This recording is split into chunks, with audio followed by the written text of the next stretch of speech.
Greetings, and welcome to the Modern Alchemist channel. I'm Aubrey Forrest, the Modern Alchemist, and this is Alchemy After Hours, where we kind of sit back and relax, and I introduce new ideas or concepts, but, in a more low-key, relaxed environment. Today, in fact, this is our first episode of Alchemy After Hours, and you guys are going to have to let me know if this is something you'd like to hear more of. There's certainly a universe of things for us to talk about, an infinite number of topics, and so definitely leave any suggestions you might have about what you'd like to talk about or hear me talk about in the future. Anyway, today I figured it would be really good to talk about God. The reason why is, I guess I have a problem with it. I have a problem with the word God. And it's not for lack of use. I spent 20 years of my life as an active, practicing fundamentalist. And I don't have a problem with it in that aspect, although I no longer carry any of those beliefs. I think it's the lack of precision, really.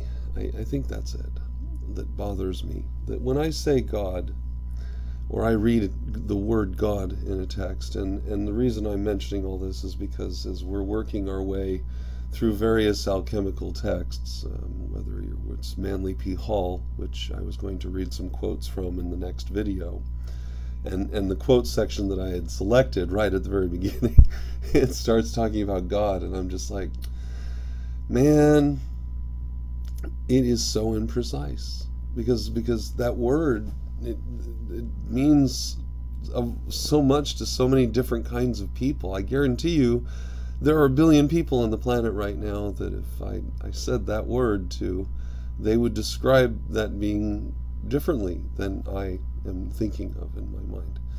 And so I think it's really important, at least as we move forward in our dialogues together, because so many of these texts do refer to God, I choose to refer to it and define it as the definition that I am comfortable with, the definition that I believe does justice to the word, involves what would be described in the Kabbalion as the all.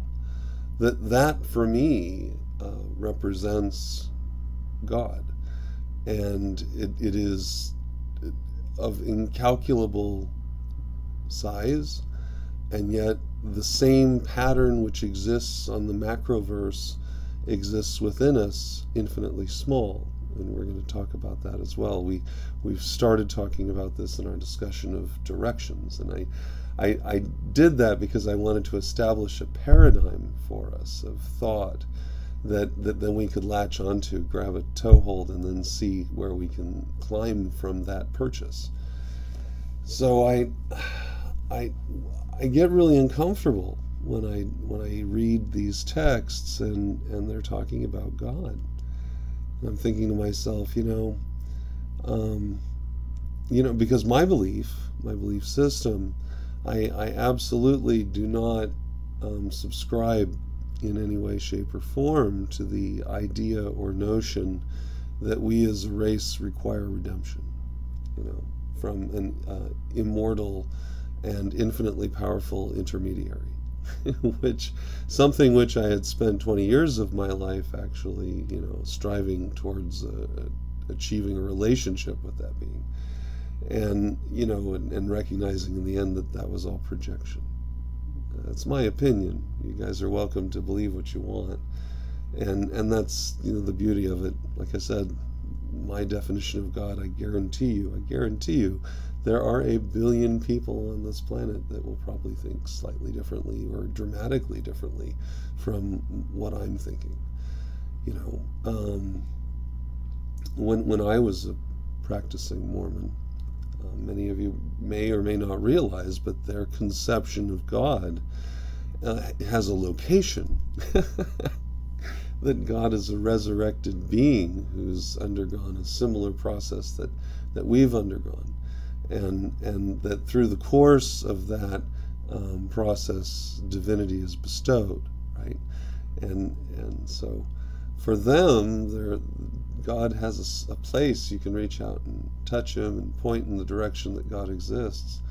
And for me, that really isn't quite possible, because how do you point at everything all at once? That's the all, right? That it is all and everything, and it causes your brain to burn a little bit when you try to contemplate the totality of everything. It's not really possible. We don't have the capacity in our minds to contemplate that. It just it's so big, and yet we're a part of it, and we're attached to it, and so for me, that is what is divinity. It is the totality of all of it together, working in real time, with infinite capacity to grow, and form whatever it needs to be formed. It's the universe of creation. So when we sit down together, as we go through these texts together, just keep in mind that I'm not getting preachy. It really bugs me. It does. And it bothers me that, there are those out there that do get a bit preachy, that because a lot of these texts refer to Jesus, and they'll refer to Jehovah or Yeshua, all the same entity, just pronouncing the name, differently. But it's so I just wanted to say that. I just wanted to get that out there.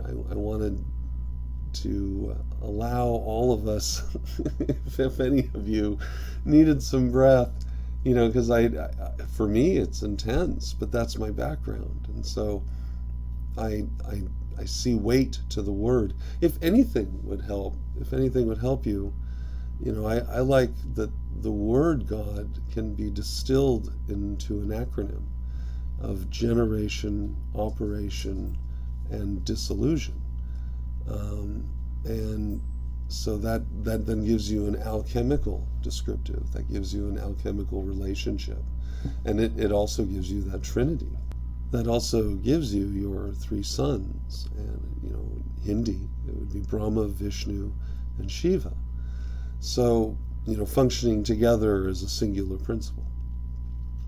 So that's what I'm thinking of when I'm thinking of God, and I don't need or require that to incorporate any kind of doctrines involving us being diminished or increased upon, or requiring salvation, or being subject to the sins of our forebears in one way or another, other than the obvious things, the obvious, other than the obvious relationships, right, of that succeeding generations get to bear the fruits of the wars that have gone before them. So, that kind of thing, obviously.